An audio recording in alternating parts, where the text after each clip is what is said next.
We are gonna make some honey chipotle chicken tacos. So delicious, really easy to make too. There's a lot of spices in this, but don't let this scare you just because it's a lot of ingredients, because you just dump everything into the crock pot. It's a lot easier than you might think based on the ingredient list. I'm starting with some chicken stock, chicken broth, whichever you prefer, about a half cup. And you guys know I don't typically measure all these type of ingredients, especially when I'm doing, this is meant for like more of a cooking with and marinating thing, and at the end making a sauce, you don't have to worry about it quite as much. Just a few tablespoons of honey, so maybe 2 to 3. And the sweeter you would like it, add more honey. Now you can use like adobo, that's what it's called, right? Adobo peppers that's in the sauce, and pull some of the sauce from that.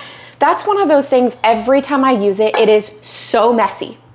I'm not saying it's not delicious. It adds fantastic flavor to food. I really, really love the flavor, but every time it is so messy. So I usually will just not use that. And honestly, I do feel like you have to buy a whole can, and then I'm looking for recipes to try and figure out what else to use with that. So instead, we're going to add in some of this ancho chili powder. I know it's not the same thing, but this one is easy. I can keep this in my pantry and I don't have to worry. It's not gonna go bad for a long time. So at least a teaspoon, probably more like a teaspoon and a half. We need some tomato paste, and I could have sworn that I already had tomato paste in the freezer, frozen, because you know you never use a whole one of these, but apparently I didn't. So we're gonna use 2 tablespoons, then I will pack away what we don't use. That's right at about 2. Let me just start to kind of mix this together. We're gonna add a lot more, but just so that things start to combine. I'm gonna add a little bit more broth. Even though we're only using 1 pound of chicken thighs, I like a lot of broth because I wanna make a good amount of sauce later. Because the sauce is that's what makes it, okay? Add the juice of about 1 lime. Let's go a little more. About 2 teaspoons of paprika. Come on, 2 teaspoons paprika. There we go. We're starting to get a really good looking sauce here. Now, if you want some extra heat, throw in just a touch of cayenne, sriracha, some sort of hot sauce, whatever it is that you like. Toss that in there, and that's gonna give you a little more heat to the recipe. Now, everything else is about a teaspoon. So I'm gonna add some chili powder. Oh my goodness, this one, every time. About a teaspoon of cumin, which you guys know is a favorite. Some garlic powder, again, teaspoon. Onion powder. And oregano. Now we have to add in some salt to taste. Stir this together. This sauce, y'all, it already smells amazing and we haven't even started cooking. So we're gonna put our chicken thighs right in here, into this sauce that we've made. I'm gonna cook mine on high for 3 to 4 hours. You can do low for 6 to 7 hours. It's 1:45. So we need to go with the high option. I am probably gonna stir this occasionally just to make sure that all the chicken gets coated in this wonderful sauce. All right, I've started some rice in our rice maker just to go along with this tonight. I'm ready to take the chicken out of the crock pot so that we can shred that, and then we are going to simmer. We're going to thicken up the sauce, so let's take that out. We'll shred this with 2, well, I probably don't even need 2 forks, look. Yep, that's it, that's all you gotta do. Carefully try and pour the sauce into this pot. I've got some tapioca flour here. Let's add some to a little bowl and pull some of this out and add it as well. That was a tablespoon, by the way.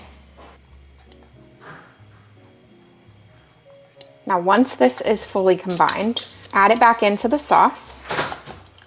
That's gonna help to thicken it up. So we do need to bring this up to a simmer. We're just gonna let this thicken up for a couple of minutes. Then I'm gonna prep everything that we need for the tacos. We will mix this in with the meat that we've already got cooked.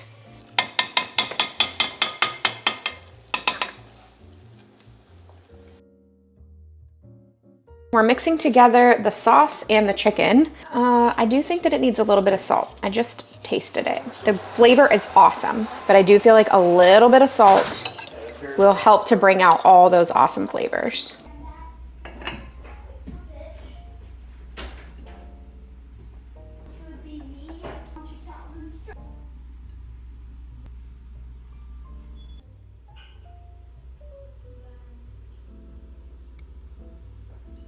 Y'all know these look delicious. I'm gonna give it a little taste real quick and then sit down and eat. Ever so slightly sweet, very smoky. I love that smoky flavor. That one is really good. Y'all, this was so easy to make. I mean, you guys saw, I just threw everything into the crock pot. Then we made a little bit of sauce. I do think that I'm glad I made some more sauce. Drizzling it over the rice, yeah. That's a good idea. We topped with a little bit of Greek yogurt, some cilantro, cotija cheese, and some avocado. So good. We're gonna make some crispy tacos and then we're gonna make a ranch dipping sauce that goes along with them. So delicious. You can make this vegetarian, vegan, whatever you choose, but we're gonna use ground beef. The first thing we need to do is cook our ground beef. So I'm gonna head over to the stovetop. I'm gonna use 1 pound of ground beef. I don't think we're gonna be using all of the ground beef in this recipe, so I'll reserve it and we'll probably use it in something like chili because all of these ingredients that I'm gonna put in the ground beef work perfectly with chili. So I'm gonna be adding some pepper, some salt, some chili powder. You can add garlic powder, onion powder, all those flavors that you love, and just cook up that ground beef, then you can set it to the side. Next, we need to take 1 can of refried beans, and we are going to add a teaspoon of garlic powder. Okay, roughly a teaspoon, roughly a teaspoon of onion powder. And I am on a time crunch because my son has baseball tonight. Chili powder. We need to add about a teaspoon of chili powder. This is a new one, and it's just struggling to come out because it's nice and full, which I'm not complaining about that for sure. Let's mix that together so that it's ready to go. You can also add a pinch of salt to this if you want. I don't feel like it's necessary just based on all of the other flavors that we're gonna have. And the next thing we wanna do before we end up making up these tacos is to make our little creamy ranch, kind of spicy. If you wanna add spice, you can. The dipping sauce or the drizzle sauce that's gonna go with these. I'm gonna add about a 1/2 cup of, this is Greek yogurt. You could use mayo, but this is gonna make it a little on the healthier side. Just about a tablespoon of milk. Adding a 1/2 teaspoon of onion powder, so sticking with those same flavors. A 1/2 teaspoon of garlic powder. Again, same flavors. A 1/2 teaspoon of chili powder. So not exactly a ranch. You wouldn't typically put chili powder in ranch, but it is really good. Let's do a pinch of salt. You can also add pepper, and I'm gonna add a little bit of sriracha. Okay, you don't have to add this. If you don't want it to be spicy, don't add that, okay? It's not gonna be really spicy because I'm not adding a ton. That's maybe like a 1.5 teaspoons. So let's start the mix here. I'm gonna put some into, oh, I haven't finished making it yet. I'm getting ahead of myself. You can use dried parsley, that's totally fine, but I have fresh. You guys know I love to add fresh when I'm able to. So we're going to chop up some fresh parsley. And I'm using the herb scissors that you've seen me use before that are really, really convenient. And I'm gonna make a mess. I take some of this and add it to dipping bowls so that each one of us will have a little bit that we can actually dip the tacos.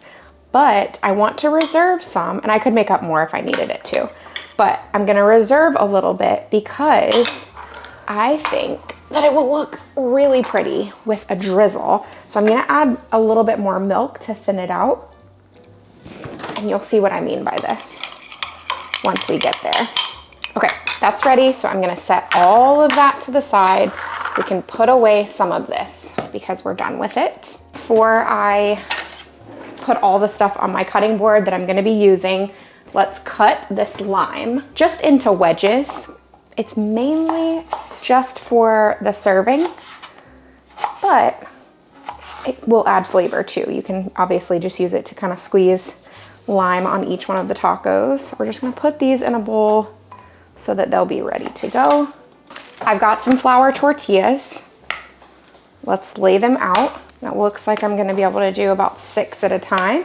It actually probably would have been a good idea for me to get out our griddle, because then I could do a bunch of these at one time. I don't think that I'm gonna have time to do that. I'm gonna fry up a couple of these really quick so that my husband and my son can eat before they leave, and then I'll make the rest for my daughter and I. We're spreading the refried beans onto one side. I went ahead and got the griddle out because I do think that that will make it all go faster, because I can do more of them at one time. Let's add some of that ground beef to each taco. These are so simple. They just look a little more elevated, especially in the way that you can serve them. Okay, I'm gonna prep the rest of these and then we're gonna head over to the griddle.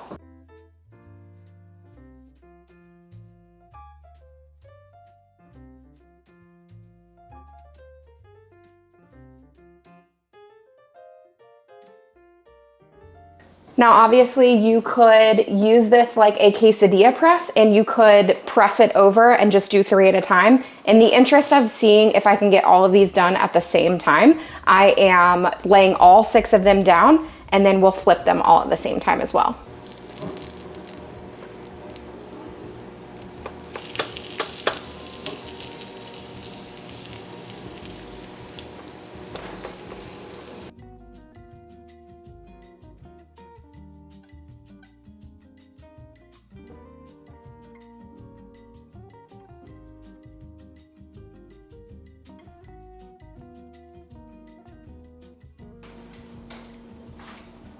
Be like tomorrow. You know what you need to take?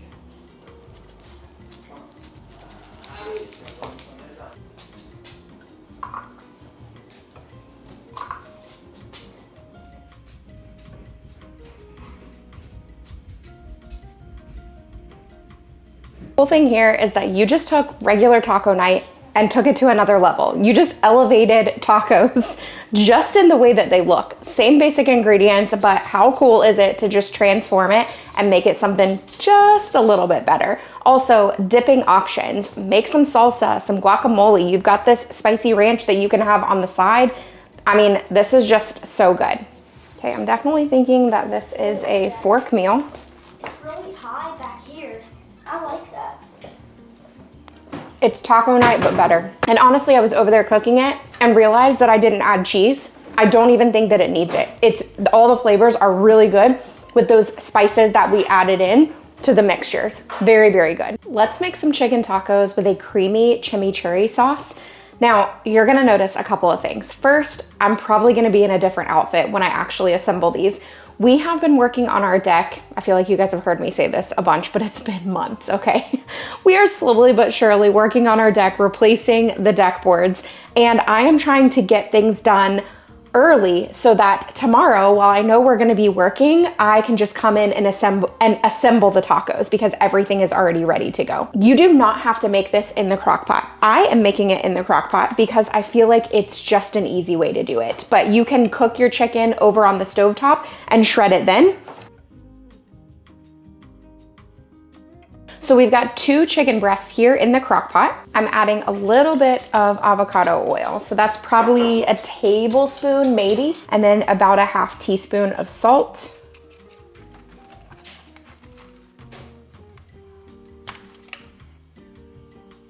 I've got a little baby jalapeno here. I'm going to just cut it into really thin slices, okay? Now, I had another jalapeno on there that was much bigger, but we actually let that one go for a long time, so now it's red. So that one is going to be packed full of heat. So we're going to make that in a recipe that probably just myself and my husband will eat. I do like having these readily available though. Ooh, you can smell it and you can feel it. Just some baby jalapeno slices going in there. You can also add onion. We're gonna skip that. I am gonna add onion powder though, because we like the flavor, just my husband doesn't like the texture. Teaspoon, teaspoon and a half, and same with garlic, a little bit of garlic powder. You can also put some paprika in for smokiness, maybe half teaspoon. And then for the liquid, now I had the question recently on one of my videos, do you have to put liquid into the crock pot? And I don't always, it just depends on what I'm cooking. Now in this case, we are gonna add a little bit of liquid. So I've got some bone broth here. I'm not gonna be adding any more than maybe, that's 1/4 to a 1/2 cup, okay? It doesn't need much, it's gonna kind of steam it and help it to shred up. So at this point, we're just going to put this into the crock pot, the cooker part, and I'm gonna let this cook on high for probably 2-ish hours. It all depends on how thick your chicken breasts are, but you want to get it to a point where it's shreddable. But in between 2 and 3 hours, I find is usually good enough for this amount of chicken. I'm also gonna go ahead and make up the chimichurri that's gonna go in this. Now the chimichurri, all this will be for tomorrow, but it can sit in the refrigerator. As a matter of fact, every time we make chimichurri, we love the fact that we have some left because it's just so good. We love being able to have chimichurri and then dip our chicken in it or dip the pork in it the next night, whatever it is that we're gonna eat, so good. Now this is a creamy chimichurri, so a little bit different. Start with our red wine vinegar, about 2 tablespoons. Some minced garlic. Oh. Honestly, with this recipe, because you're gonna be pureeing, you can just throw a clove of garlic in there and it'll be fine. But it's a decent amount of garlic for this recipe. Okay, you need a heaping tablespoon of cilantro and a heaping tablespoon of parsley. And I have both of those here. We're just gonna toss it all in. I know a lot of people are not fans of cilantro, just leave it out. It's totally fine to leave it out if you're not a fan of it, okay? I think that will be good. I do want to add in shallot. So we're going to kind of cut it just a little bit. Okay, so I'm taking off the outer edge. What do you call this? The outer layer, I should call it. And I'm gonna chop it up a little bit, although the blender cup thing will do that to a degree. Typically when you do a chimichurri, I mean, actually, you know what? Let's pull some thyme. I'm gonna pull some thyme off the garden because I also think that's a great flavor in chimichurri. Before we add the mayo and the Greek yogurt, I'm going to start the blending process. This is probably best done in a food processor. We don't have one of those. Let's add a bit of oil. This is an avocado oil, about a tablespoon-ish, and continue that blending. Okay, this is nice and pulled together now. I'm going to add a little bit of mayo. This recipe that I originally started using said 3 tablespoons. I think that's excessive. I honestly think you only need about 1.5 tablespoons. And then I add a little more Greek yogurt. So about 3 to 4 tablespoons of Greek yogurt. And then we mix. You can put a lid on this and just store it in the refrigerator until you're ready to use it. So once the chicken is done cooking, I'm gonna shred it. Usually just shred it with 2 forks. It's really easy to do. This will be already ready, made for when we're ready to eat. Then we'll just assemble the tacos. So at that point, it's just tortillas, shredding up a little bit of lettuce if you want that. We've got some avocado that I'll cut. It's so easy, but just having all this ready to go, so then it's just an assembly process, makes everything so much easier. Now that this is cooked, I'm just gonna shred up the chicken. I usually do this right here in the crock pot. You can shred it with 2 forks, you can use your mix and chop, and then we're gonna start the assembly process with the tacos. I have these little taco stands that I picked up at, I believe they were Amazon. I'll have them linked below in case you're curious, but it kind of helps to hold everything in the taco. We like to top ours with some salsa, some sliced avocado, really pretty that way. That chicken is so good. Add some cilantro and then that chimichurri, that creamy chimichurri that we made. And these are so good. This was some of the best tacos that we've had in a really long time. They taste super fresh, perfect for spring and summer, and they just have so much flavor. You guys are gonna love these. Our verse today comes from 1 Timothy 2:1. I urge then, first of all, that petitions, prayers, intercessions, and thanksgiving be made for all people, for kings and all those in authority, that we may live peaceful and quiet lives in all godliness and holiness. I hope you guys enjoyed today's video. If you need more inspiration, check out this video that I have listed right above here. You're gonna get tons more inspiration and encouragement here in that video, and there's some awesome recipes. I hope you're having a great week.